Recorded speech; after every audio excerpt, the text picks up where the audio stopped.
I'm Lauren, and I wanted to show you how I use Microsoft Teams to break my students into groups so that they can do group work instead of just sitting and listening to me lecture.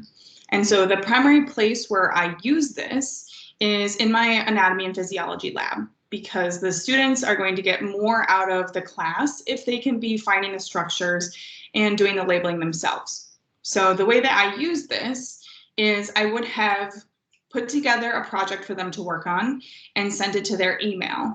And then I also create special groups in Microsoft Teams in order to have them get in and work with their group mates that they would have worked with in class. So I'm going to show you how I do that by sharing my screen here. And on Teams, you just get into the calendar. And here are my labs. And what I've done is I have 24 students that I've each put into a group. So there are 4 students per group in this individual blacked out classroom. And because I've made the meetings myself, arranged them and made that invitation, that gives me the liberty to come in and out of the groups.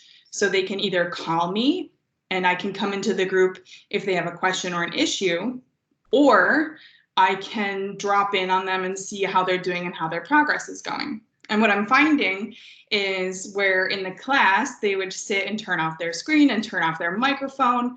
They turn everything back on and are chatting with each other in the small 4-person groups. So they're being pretty productive. And the way that I set that up is you just make a calendar meeting. So you click the calendar, you program your times to what you want.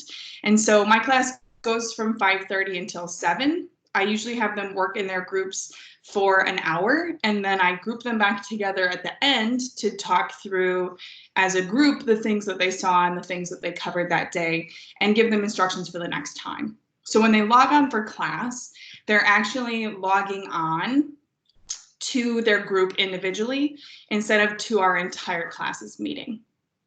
And I would make this just say, group 7 meeting.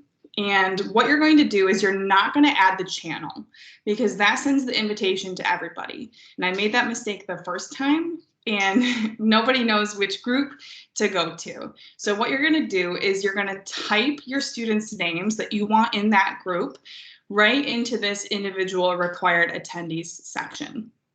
There's a way to make that repeat, so you only have to program this once, but the first time you do have to individually type the people that you want.